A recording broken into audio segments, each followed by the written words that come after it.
앞선 리포트에서 일선 초중고교의 비대면 원격 수업 관련한 학교 현장의 혼란과 혼선, 일선 교사들이 겪고 있는 어려움에 대해서 전해드렸는데요. 이런 부작용과 혼선의 가장 큰 피해자는 다름 아닌 원격 수업을 받는 학생들입니다. 당장 올해 고3들 대입은 어떡할 거냐는 걱정이 쏟아지고 있는데요. 계속해서 장한지 기자의 리포트 보시겠습니다. 비대면 원격 수업 관련해 일선 교사들이 가장 걱정하는 점은 학생들에 대한 학습권 침해입니다. 아무래도 학생들이 이 수업에 대한 이해를 했는지 안 했는지에 대한 실시간 피드백이 안 된다는 거. 그게 가장 온라인 클래스의 제일 문제고, 그게 제일 문제인 것 같습니다. 지금 이 상황에서 이 학생이 수업 이해를 했는지 안 했는지에 대한 파악이 전혀 안 되기 때문에 그게 가장 큰 문제고, 교사와 아이들이 서로 얼굴을 보고 소통하는 대면 수업과 달리 비대면 온라인 원격 수업은 갈수록 아이들의 집중도가 떨어지고 산만해지고 있다는 것이 일선 교사들의 지적입니다. 원격 수업을 이제 처음에는 저희 학교 학생만 하더라도 처음에는 긴장함을 갖고 그거를 열심히 뭐 출석 체크를 하고 수업을 듣고 이렇게 한다던가 그런 점이 있었는데 이제 점점 뒤로 갈수록 수업에 대한 집중도 좀 떨어지고 실제 애들이 좀 뭐라 그러죠? 아무래도 수업에 대한 집중도는 많이 떨어지는 그런 경향이 있는 집중도 저하와 아이들이 수업 내용을 이해하고 있는지 파악하기 어려운 깜깜이 수업은 잘하는 아이와 그렇지 못한 아이들 사이 이른바 학력 격차를 더 심화시킨다는 것이 일선 교사들의 걱정입니다. 이게 과연 잘 이끌어가는 건지는 잘 모르겠어요. 학습의 격차가 너무 커서 공부를 하고자 하는 뭐 상위권 애들은 자기가 나름대로 하는 반면 중위권 애들은 더 올라와야 되는데 그냥 무기력하게 처지는 경우가 많고 지금은 비록 사회적 거리두기 2.5단계 조치로 학원들도 당분간 온라인 수업으로 전환하긴 했지만 학생들이 학교보다 학원에 의존하는 경향이 갈수록 짙어지는 추세입니다.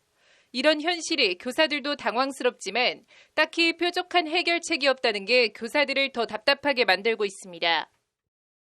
자기가 원하는 만큼의 그런 학습 의욕이 채워지지 않은 경우에는 아무래도 그게 조금 원격으로는 거의 옛날식의 뭐 이런 주입식이나 아니면 그냥 뭐 단순한 전달 정도의 의미가 너무 커서 쌍방향으로 하지 않는 이상은 그래서 아무래도 뭐 수업 학원에 많이 의지한다라고는 잘 모르겠어요, 사실.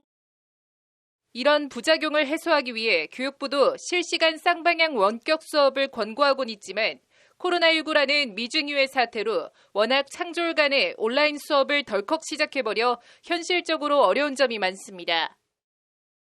그것은 이제 현실적으로 많이 이제 어렵습니다. 왜냐하면은 실시간 쌍방향 수업을 진행하려고 하다 보면은 그만큼 또 장비가 필요한 학교도 있겠고, 근데 이제 그런 것들이 다 구비되어 있지 않은 상태에서 심지어는 학생이 준비가 안 된 경우도 있고 해서 실시간으로 쌍방향으로 수업을 진행하는 것은 굉장히 많이 어렵고, 특히 저소득층 등 소외계층에겐 쌍방향 원격 수업 같은 말은 어떻게 보면 그림의 떡에 불과하다는 지적입니다. 인터넷이 다 돼야 한다. 또 컴퓨터가 있어야 한다. 혹은 태블릿 기기나 뭐 이런 스마트폰이나 이런 게 있어야 한다라는 전제가 깔려 있고 또 인터넷 사용이 더 뭐 원활하게 혹은 그 요금에 제한 없이 쓸 수 있도록 하는 그런 방안들이 먼저 전제가 돼야 하는데 실질적으로 지금 수도권 학교에서만 하더라도 뭐 기초생활수급자니 한부모 가정이니 그런 그 어려운 환경에 있는 아이들한테 여기에 학생부나 생활기록부에 적어낼 수 있는 활동 자체가 봉쇄된 상태. 당장 눈앞에 닥친 고3 대입은 어떻게 대응할지도 걱정입니다.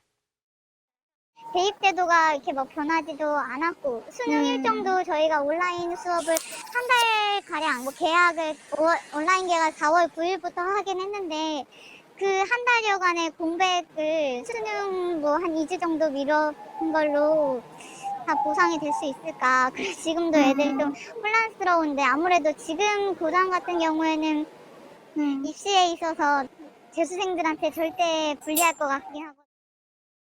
아이들의 학습권 침해와 학력 격차 심화도 문제지만 원격 수업이 계속되면서 교사들도 피로감을 호소하는 경우가 늘고 있습니다. 온라인 수업 콘텐츠를 만들어야 하지만 무엇보다 등교 수업 때보다 학생 관리가 최소한 몇 배는 더 어려워졌다고 호소합니다. 아침에 업무가 일단은 아이들을 전화로 깨우면서 시작을 합니다.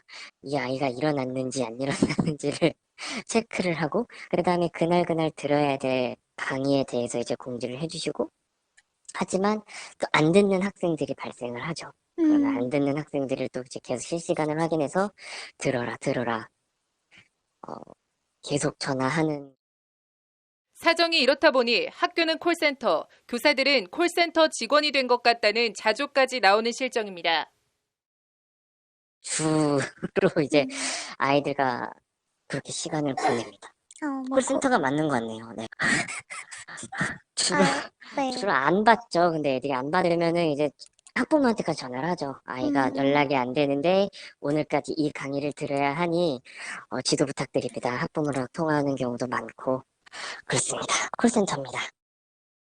학교와 교사, 학생들을 모두 어렵게 하고 있는 비대면 온라인 원격 수업. 교육부는 이런 어려움을 해소하기 위해 2021학년도 교육부 예산 편성 관련 원격 수업 운영 지원과 학습 안전망 강화에 교육 예산을 우선적으로 집중 투입하겠다고 밝혔습니다. 법률방송 장은지입니다.